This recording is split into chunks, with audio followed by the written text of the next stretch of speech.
watching the New York Jets this year, and really last year and the year before, it's horrendous and it's painful. And, the hardest thing for me, though, I got to say, seeing the lack of support around the Jets' young quarterback, Sam Darnold, it just wears me out. I tried to watch the Jets' Week 1 game multiple times. I watched it a couple weeks. When it happened live, I was trying to watch it, and I turned it off. I was like, I can't watch this beatdown. It's depressing. It's not fun. I forced myself to go back and watch the All-22 film.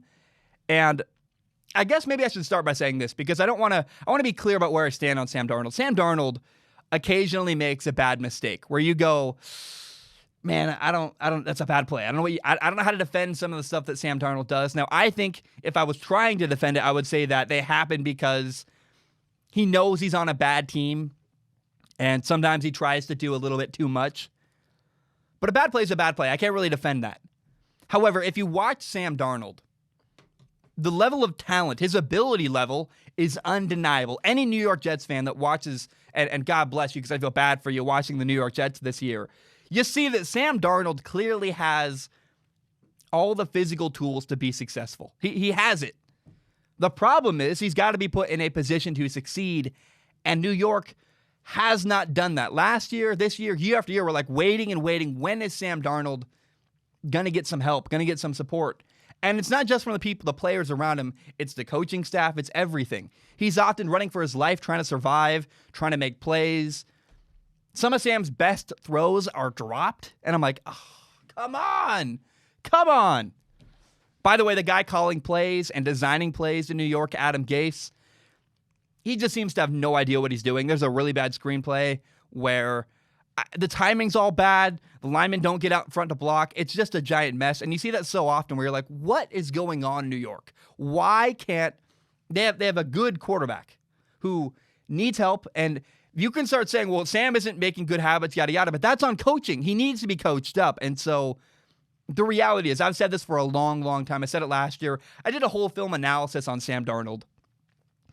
Sam is just not getting the support he needs in New York.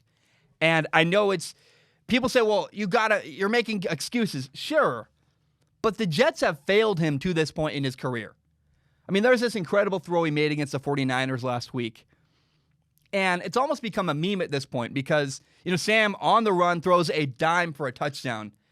And it's just an incredibly difficult throw. You go, that's wild. Not a lot of guys can do that. And kind of the main point of talking about that and illustrating that is that, number one, Sam is very much overlooked and underappreciated because he's on a bad team. But number two, Sam can ball. I mean, the dude is highly capable. He just needs some help.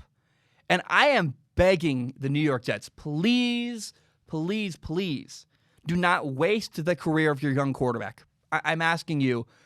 We see time and time again, there are a lot of quarterbacks that come into the league, and the reason why they fail is not because they're bad, but because the situation around them is just awful and abysmal. And if you can't make it work with Sam Darnold, it's the team's fault. I quite frankly, you're asking too much of Sam Darnold. You're saying, hey, put the team on your back, carry these guys to victory. That's ridiculous. Get him a good coach. Get him some dudes who can play around him. Get him some support. And I just am I'm embarrassed for the Jets. It's hard to watch. I feel bad for them. And the moral of this story is, if you get a young quarterback, get them help. Get a coach, get an offensive line, get receivers. I feel bad. The Broncos have this young quarterback, Drew Lock. He got hurt. He hurt his shoulder. But they have done so much to support him. They spent money in free agency. They traded for guys. They drafted a ton of receivers. Going into the year, you felt really, really good about the Denver Broncos' second-year quarterback, partially because he had KJ Hamler. He had Jerry Jeudy. He had Cortland Sutton. He had a good tight end. He had an upgraded offensive line, 2 good running backs. You're like, wow, the pieces around him are unbelievable. And you look at the Jets and you go, oh, is anyone ever going to get Sam Darnold help? It's painful to watch. And so, I don't know, man. I feel bad for Jets fans. I feel even worse for Sam Darnold. He made it look bad because of the team around him and because of the refusal, for whatever reason, to upgrade a coach and to get him help. I don't know why the Jets keep sticking with Adam Gase. They gotta. I don't like calling for people's job. I know people call for my job sometimes. My dad. Growing up as a kid, my dad lost his job, and it was painful. We were homeless. It was not fun. So I don't like calling for anybody's job. But I don't know how you look at what the Jets are doing with Adam Gase and say, oh, that's good. Let's support that, because that's a bunch of great decisions are being made in a row. I can't support what's happening in New York with Adam Gase, and I think the victim here is Sam Darnold. He's going to get a lot of blame. People hate him. I think that's totally wrong, and